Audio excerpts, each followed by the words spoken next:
Hello everyone. नमस्कार दोस्तों। Welcome to true IAS and PCS. Continue करते हैं अपनी उपेंद्र सिंह की डिस्कशन को। और अगला टॉपिक हमारी डिस्कशन में होने वाला है early Kannada and Telugu text. यहाँ पर भी हम कुछ इंपॉर्टेंट टेक्स्ट के बारे में सीखेंगे और वो टेक्स्ट होने वाले हैं Kannada text and Telugu text. सबसे पहले हम मीनिंग डिकोड करते हैं कि कन्नड़ भाषा कहाँ पर बोली जाती है, क्या होती है कन्नड़ भाषा, कौन से रीजन में बोली जाती है। और सिमिलरली हम बात करेंगे तेलुगु भाषा का प्रयोग भारत में कौन से राज्यों में करा जाता है, कौन से लोगों के द्वारा। सबसे पहले अगर हम बात करें जो कन्नड़ भाषा है और तेलुगु भाषा है, दोनों ही लैंग्वेज के बारे में आप एक चीज़ याद रखना कि इन दोनों लैंग्वेज को बोला जाता है कि both are classical Dravidian, both are classical Dravidian languages जो कि दक्षिण भारत के लोगों के द्वारा बोली जाती है और आज से नहीं, बहुत पुराने ज़माने से, प्राचीन काल के इतिहास से, जो कि भारत से जुड़ा हुआ है, दक्षिण भारत से जुड़ा हुआ है। ठीक है। अगर हम बात करें पर्टिकुलरली कन्नड़ भाषा की, तो जो ये एसोसिएटेड है, it is associated with Karnataka. और अगर हम बात करें तेलुगु, वो एक क्लासिकल द्रविडियन लैंग्वेज है which is spoken in the Indian state of, पहले सिर्फ बोली जाती थी ये आंध्र प्रदेश के अंदर, लेकिन फिर आपको पता है कि 2014 में आंध्र प्रदेश से अलग होकर एक नया राज्य कौन सा बना, तेलंगाना। तो फिर ये आंध्र प्रदेश के अलावा आज के समय में तेलंगाना राज्य के अंदर भी बोली जाती है तेलुगु भाषा। तो याद रखना, काफ़ी बच्चों को कन्फ्यूजन होती है दक्षिण भारत की ये जो कन्नड़ भाषा और तेलुगु भाषा है कौन से राज्यों में बोली जाती है। अब ऐसा नहीं है, देखो लोग तो कहीं के भी हो सकते हैं, कर्नाटका के लोग कहीं और भी तो मूव कर सकते हैं, वो तो दिल्ली आकर भी रह सकते हैं, तमिलनाडु में रह रहे हो, क्या पता केरला में रह रहे हो, है ना, बहुत सारी जगह पर रह सकते हैं, उड़ीसा में रह रहे हो, वो असम में रह रहे हो, तो वो वहाँ पर कन्नड़ भाषा है तेलुगु भाषा का प्रयोग तो करेंगे। लेकिन पर्टिकुलरली हम बात कर रहे हैं कि मूल रूप से ये कौन से भारत के रीजन के साथ एसोसिएटेड भाषाएं हैं। कन्नड़ भाषा is associated with the state of Karnataka और Telugu with the states of Andhra Pradesh and Telangana.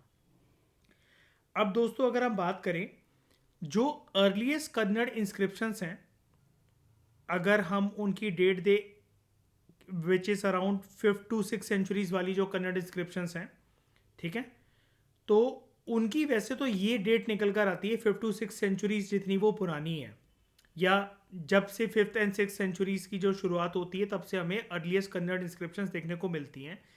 लेकिन सबसे पुराना कन्नड़ भाषा के अंदर लिखा जाने वाला जो लिटरेचर जो हमें देखने को मिलता है उसका एक नाम है, उसका नाम है कविराज मार्ग। कविराज मार्ग, the royal road of the poets. ये एक 9वीं शताब्दी का एक वर्क है ऑन पोएटिक्स। ठीक है। उसके बाद एक प्रॉपर तरीके से जो एक ट्रेडिशन स्टार्ट होता है दक्षिण भारत में, पर्टिकुलरली कन्नड़ भाषा के अंदर, ऑफ प्रोज एंड पोएट्री। अब पोएट्री तो आप जानते हो, कविता, जिसको या तो कोई कवि लिखेगा या कवित्री लिखेगी। प्रोज का मतलब क्या होता है? प्रोज बिल्कुल ना पोएट्री का अपोजिट होता है। प्रोज को आप बोल सकते हो कोई भी एक, दोस्तों, ऑर्डिनरी पीस ऑफ राइटिंग, कोई भी एक आम राइटिंग जिसके अंदर आपको किसी भी प्रकार का कोई फ्लेवर देखने को नहीं मिलता है पोइट्री का। यहाँ पर आपको जो लाइंस हैं, जो सेंटेंसेस हैं, जो वर्ड्स हैं, जो फ्रेजेस हैं, वो बिल्कुल स्ट्रेट फॉरवर्ड देखते हुए मिलते हैं। उसके अंदर किसी भी प्रकार की कोई धुन वगैरह नहीं होती है।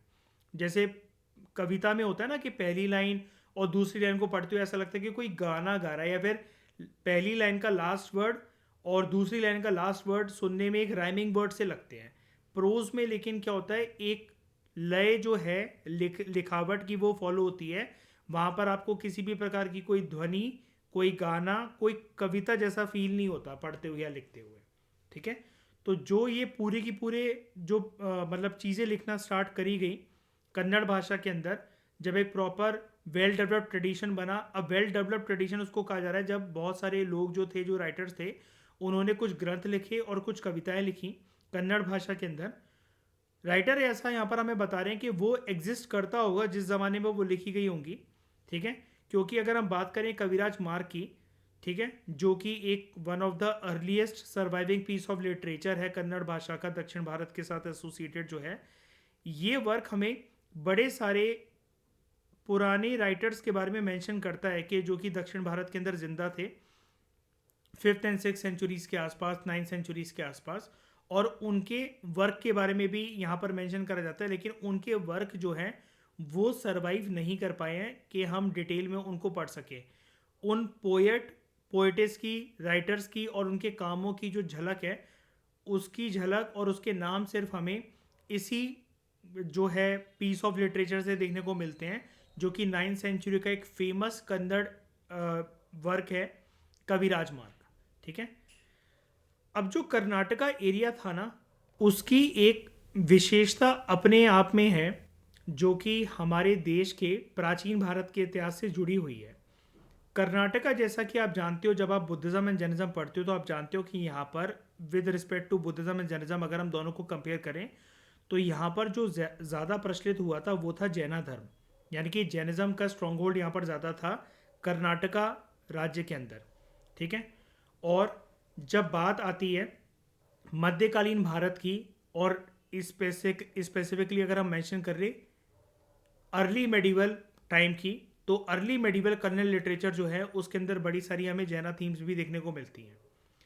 अब बेस्ट नोन जो 10th सेंचुरी के जो पोएट्स यहाँ पर प्रचलित थे वो थे, एक का नाम था पंपा, दूसरे पोन्ना और तीसरे रन्ना, ठीक है।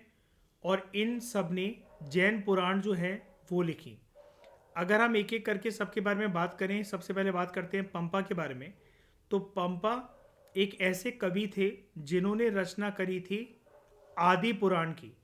आदि पुराण आगे चलकर एक ऐसा ग्रंथ बना जिसके अंदर हमें फर्स्ट जैना तीर्थंकार के बारे में इंफॉर्मेशन, उनकी लाइफ अकाउंट जो है उसके बारे में डिटेल्स जानने को मिलती हैं, और वो थे ऋषभ, या जिनको आदिनाथ भी हम कहते हैं। इसके अलावा हमें राइटर यहाँ पर ये बताते हैं कि पंपा ने एक और बुक लिखी थी जो कि महाभारत की स्टोरी के ऊपर बेस्ड थी, और पर्टिकुलरली जो 5 पांडव थे उनमें से जो एक पांडव थे अर्जुन, उनके ऊपर बेस्ड थी। और उस बुक का नाम था विक्रम अर्जुन विजया, ठीक है। विक्रम अर्जुन विजया ये महाभारत की स्टोरी के ऊपर बेस्ड थी, और उसमें अर्जुन की विशेषताओं और उसकी जीत के बारे में, उसकी जो विनिंग इवेंट्स थे उसके बारे में बात करी गई थी। उसके बाद पंपा के बारे में तो यहाँ पर बात हो गई। अब हम बात करते हैं पोन्ना के बारे में। तो पोन्ना जो थे उन्होंने अपने वर्क्स संस्कृत में भी लिखे और कन्नड़ में भी लिखे, और उनको एक टाइटल दिया गया था उभाया कवि चक्रवर्ती, यानी कि imperial poet in both languages, ठीक है, कि वो जो है संस्कृत में भी लिख सकते थे, कन्नड़ में भी लिख सकते थे। उसके बाद अगर हम बात करें एक पर्सन की जिनका नाम था चावुंडा राय, ये एक जर्नल थे, मतलब एक मिलिट्री जनरल आप इनको कह सकते हो, और एक मिनिस्टर थे जो गंगा रूलर्स थे उनके दरबार में। और इस पर्सन ने, जिसको हम कह रहे हैं, जिसका नाम है चावुंडा राय, इसने कन्नड़ वर्जन लिखा था जिना सेन का, ठीक है।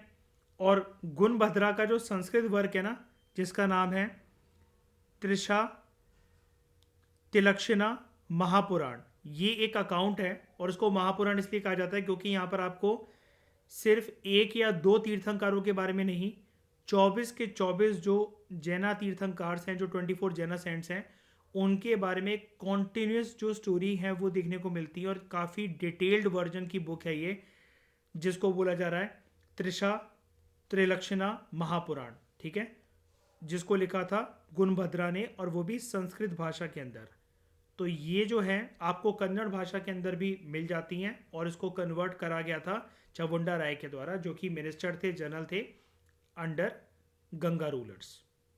ठीक है, फिर बात करते हैं 12th सेंचुरी की। तो 12वीं शताब्दी के अंदर नागचंद्र, या जिनको हम अभिनव पंपा भी बोलते हैं, इन्होंने एक किताब लिखी थी जिसका नाम था रामचंद्र चरिता पुराण। तो ये एक प्रकार से जो भगवान श्री राम की जो कहानी है, पूरी की पूरी उनकी जो गाथा है, उसका जो जैना पर्सपेक्टिव है ना, जैनिज्म के अंदर जो पर्सपेक्टिव है, ये बुक उसके बारे में है, भगवान श्री राम के बारे में ही है, लेकिन ये एक जैना वर्जन है भगवान श्री राम की पूरी लाइफ स्टोरी का। अब इंटरेस्टिंग कन्नड़ वर्क्स जो थे, जो कि कन्नड़ भाषा के अंदर लिखे गए 12वीं शताब्दी के अंदर, एक तो हमने यहाँ पर एक जैसे इसको जाना, और इसके अलावा जो और वर्क्स हैं वो थे नेमीनाथ, एक राइटर थे, उनकी एक किताब थी लीलावती, जो कि एक मिक्सचर थी वर्स का भी और प्रोज का भी। ठीक है, प्रोज मैंने आपको बता दिया ordinary piece of writing, verse मतलब एक तरीके से आप कह सकते हो कि एक पोइट्री। ठीक है, जिसमें हमें एक लव स्टोरी देखने को मिलती है कदम्ब के एक राजकुमार की और एक बहुत ही ज़्यादा ब्यूटीफुल प्रिंसेस की, राजकुमारी की।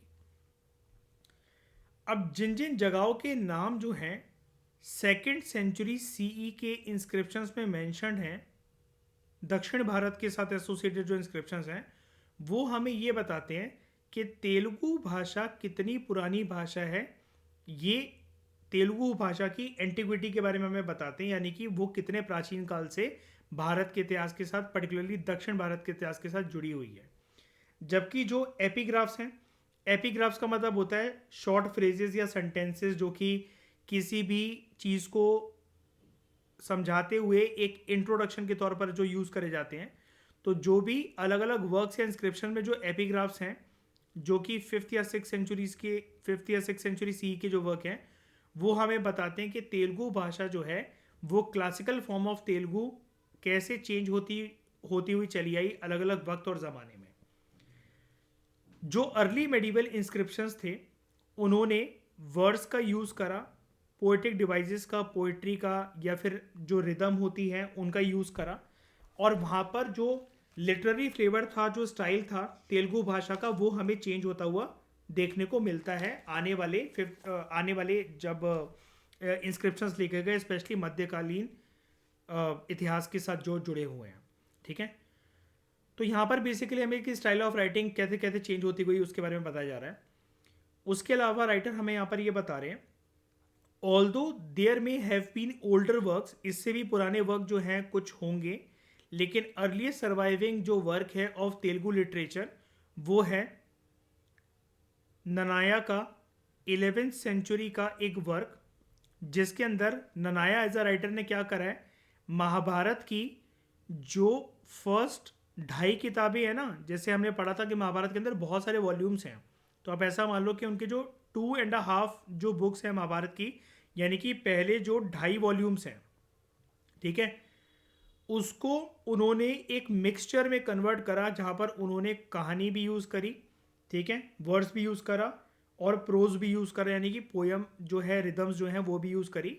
लेकिन इन्होंने करा क्या, इन्होंने इस महाभारत की 2.5 जो बुक्स हैं उसके साथ उनकी रेंडरिंग करी। रेंडरिंग का मतलब ये है, सिंपली जैसी महाभारत है उसकी कहानी बिल्कुल वैसी ही रहने दी। रेंडरिंग का मतलब मैंने आपको पहले भी बताया था, सिर्फ उसको ट्रांसलेट करने का काम करा। ठीक है, तो ये जो वर्क है it was written at the request of, ये क्यों करा था ननाया ने ये काम इसलिए करा था क्योंकि ईस्टर्न चालुक्य एक राजा थे, जिनका नाम आप हिस्ट्री की बुक्स में पढ़ते रहते हो, राजा नरेंद्र। उनके कहने पर, ये एक चालुक्य राजा थे, तो उनके कहने पर इन्होंने ट्रांसलेट करा था कन्नड़ भाषा के अंदर जो महाभारत की जो 2.5 किताबें थी उसको, उसकी कहानी को।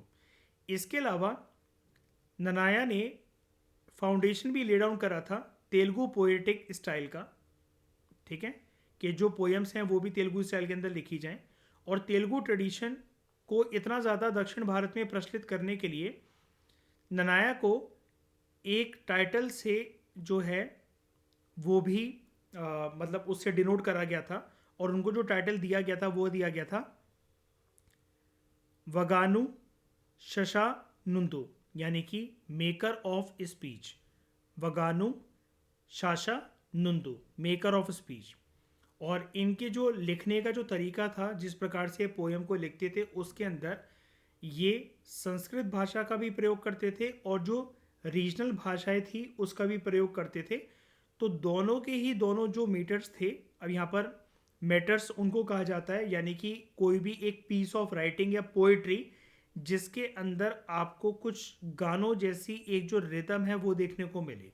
तो संस्कृत भाषा का प्रयोग रीजनल भाषाओं के साथ मिलकर एक ये पोइट्री बनाते थे, और ये कॉम्बिनेशंस भी यूज़ करते थे जहाँ पर संस्कृत भाषाओं की कुछ लाइनें तेलुगु वर्ड्स के साथ कंबाइन कर ये पोइट्रीज को लिखते थे। इसके अलावा एक और पर्सन थे ननाया के अलावा, जिनका नाम था तिक्कना। तिक्कना एक मंत्री थे किसके दरबार में? नेलोर एरिया जो है, नेलोर एरिया कहाँ पड़ता है? आंध्र प्रदेश के अंदर। तो आंध्र प्रदेश के अंदर, मतलब इतने फेमस कोई राजा नहीं, आपने इनका नाम कभी सुना नहीं होगा। तो एक राजा थे मनुमा सिद्धि, दक्षिण भारत के अंदर। तो उनके दरबार में एक मिनिस्टर थे तिक्कना। इन्होंने क्या करा था, ननाया ने जो महाभारत का जो काम करा था ना, ये जो जिनको हमने अभी ऊपर पढ़ा के 2.5 बुक्स जो थी महाभारत की उसको कन्वर्ट करा था, ट्रांसलेट करा था तेलुगु भाषा के अंदर। तो ननाया जो महाभारत के साथ, महाभारत की 2.5 किताबों के साथ जो कर चुके थे ट्रांसलेशन, इन्होंने तिक्कना ने उसके अंदर 15 पर्व जो हैं वो ऐड करे थे। और पर्व का मतलब होता है 15 एपिसोड्स, यानी कि उसको और डिटेल में कन्वर्ट करा था तेलुगु भाषा के अंदर। और एक नया ट्रेंड जो है, एक नया नैरेटिव स्टाइल जो है वो सेट कर दिया था कि कैसे जो है दक्षिण भारत के लोग अपनी रीजनल भाषा के अंदर जो उत्तर भारत के ग्रंथ हैं रामायण और महाभारत, उसको डिकोड कर सकते हैं अपने भाषा में। पूरी की पूरी कहानी को, भगवान राम के चरित्र को, रामायण की पूरी गाथा को समझ सकते हैं। ठीक है। इसके अलावा तिक्कना ने कंपोज करा था एक वर्क जिसका नाम था उत्तर रामायण मूव। ठीक है। Another writer who seems to have lived in about this period was Nanne Choda. इनका नाम था नन्हे छोड़। ये एक ऑथर थे जिन्होंने किताब लिखी थी कुमारा संभवमु। ठीक है। Who describes himself as ruler of a small principality Orayuru. अब ओरा यूरू कौन सी जगह है? जिसको आज के समय में आप पढ़ते हो ना, या फिर आप जानते होगे, तमिलनाडु के अंदर एक जो सिटी है उरैयूर। ठीक है। तो उरैयूर का जो शहर है उसको पहले बोला जाता था उरायूरू। तो तेलुगु लिटरेचर जो है वो अपने मैच्योरिटी लेवल पर, अपने पीक पर, के बहुत ज़्यादा तेलुगु भाषा के अंदर राइटिंग्स, पोएटिक डिवाइसेस और पोएट्रीज वगैरह ये सब यूज़ होना स्टार्ट हो गई। वो अपनी चरम सीमा पर, एपेक्स पॉइंट पर जो तेलुगु पोएट्री थी वो पहुंची 14वीं शताब्दी के अंदर, during the period of Kakatiya rulers. ठीक है। और उसका जो एकदम एपेक्स पॉइंट जो हुआ वो हुआ 1509 से लेकर 1529 सीई के बीच में, मध्यकालीन भारत के अंदर, जब विजयनगर एम्पायर जो है वो उसका रूल जो है वो छाया हुआ था। और उसके जो प्रोमिनेंट जो एक रूलर थे जिनका नाम था कृष्णदेव राया, उनके कार्यकाल के अंदर तेलुगु भाषा जो है वो और भी अपने चरम सीमा पर थी। और कृष्णदेव राया के बारे में, या फिर अगर हम बात करें पर्टिकुलरली विजयनगर एम्पायर के बारे में, यूपीएससी प्रीलिम्स के अंदर पूछना काफ़ी ज़्यादा पसंद करता है। लगातार तो नहीं, लेकिन हर 3-4 साल में एक क्वेश्चन बनता है। और मेंस के अंदर पर्टिकुलरली कृष्णदेव राया का नाम यूज़ करते हुए मेंस 2016 के अंदर यूपीएससी ने क्वेश्चन पूछा था। ठीक है। कि कृष्णदेव राया was not only a great pattern of learning and literature but was also an accomplished scholar himself. क्योंकि ये जो थे, जो कवि लोग होते थे, या जो इम्पोर्टेंट ग्रंथ लिखते थे, या जो रिस्पेक्ट करते थे आर्ट वर्क की, आर्टिस्टिक स्टाइल की, किसी भी ड्रामा की रचना वगैरह करना, सिर्फ ऐसे लोगों को अपने दरबार के अंदर जगह नहीं देते थे, सिर्फ ऐसे लोगों के सपोर्टर नहीं थे, बल्कि ये खुद भी बहुत सारी चीज़ों की रचना कर चुके थे। इनकी भी बहुत ज़्यादा दिलचस्पी थी गाने लिखने में, गाना गाने में, कोई एक बुक लिखनी हो, कोई ग्रंथ लिखना हो, कोई आर्टिस्टिक वर्क हो, कोई स्कल्पचर बनाना हो, किसी टेम्पल के आर्किटेक्चर के बारे में कोई डिज़ाइन चाहिए हो, तो कृष्णदेव राया ऐसे लोगों को सपोर्ट तो करते ही थे, लेकिन खुद भी वो इन सारी आर्टिस्टिक कैपेबिलिटीज़ और एबिलिटीज़ से रूबरू थे और उनकी रुचि थी बहुत ज़्यादा इसमें। और ऐसी 8 लोग, जैसे अकबर के बारे में जब आप पढ़ते हो अंडर मुगल एम्पायर, तो आप अकबर के कंटेक्स्ट में एक बहुत इंपॉर्टेंट बात सुनते होगे कि उसने अपने दरबार में जो 9 ज्वेल्स हैं, यानी कि जो 9 महान लोग हैं जो कि अकबर के दाहिने बाइने हाथ हुआ करते थे, 24 घंटे अकबर के साथ रहते थे, वो थे अकबर के नवरत्न। ठीक है, 9 ज्वेल्स हम उनको कहते हैं। सिमिलरली अगर आप कृष्णदेव राय के दरबार के अंदर बात करो अंडर विजयनगर एम्पायर, तो कृष्णदेव राया के दरबार के अंदर 8 मुख्य लोग थे जिसको कृष्णदेव राया सपोर्ट करता था। उसके दाहिने बाइने हाथ थे वो सारे के सारे लोग, उनके साथ दिन रात का उठना बैठना था, ये उसके सलाहकार थे, जिसमें से एक इंपॉर्टेंट व्यक्ति तेनाली रामा भी थे। और उनको बोला जाता है इतिहासकारों के द्वारा कि कृष्णदेव राय के दरबार में वो जो 8 लोग थे उनको बोला जाता है अष्टदिग्गज। जैसे अकबर के दरबार में जो 9 लोग थे उनको बोला जाता है नवरत्न। सिमिलरली कृष्णदेव राय के दरबार में जो 8 लोग ये जो थे वो थे अष्टदिग्गज, और वो सारे के सारे किसी न किसी इंपॉर्टेंट फील्ड से बिलोंग करते थे। और कृष्णदेव राय उनका बहुत बड़ा पैटर्न था, सपोर्टर था, और खुद भी उन सबसे सीख कर अपने आप को दिन प्रतिदिन बेटर बनाता रहता था, क्योंकि उसकी बहुत सारी चीज़ों में रुचि थी। फिर चाहे वो वॉरियर स्किल्स हो, आर्टिस्टिक स्टाइल्स हो, स्कल्पचर मेकिंग हो, डांस हो, ड्रामा हो, पोएटिक जो पोएम्स है कोई वो लिखनी है, या कोई ग्रंथ है कुछ वो लिखना है, किसी चीज़ को डिकोड करना है, किसी वर्क को ट्रांसलेट करना है। तो ऑलराउंडर पर्सनैलिटी रहे हैं इतिहास के अंदर मध्यकालीन भारत के अंदर Akbar under Mughal empire and Krishnadeva Raya under Vijayanagara empire. दोनों जो है वो मेडिवल इंडिया के टाइम पीरियड के साथ एसोसिएटेड है। एक उत्तर भारत के अंदर अपना पूरा का पूरा अपना दरबार बनाकर बैठे हुए थे राजा अकबर, और ये जो है ये दक्षिण भारत तक सीमित था कृष्णदेव राय का विजयनगर एम्पायर। ठीक है, अगले लेक्चर में दोस्तों हम बात करेंगे other ancient text, biographies and histories के बारे में। ठीक है, इस डिस्कशन में दोस्तों फिलहाल इतना ही। Thank you very much for discussion.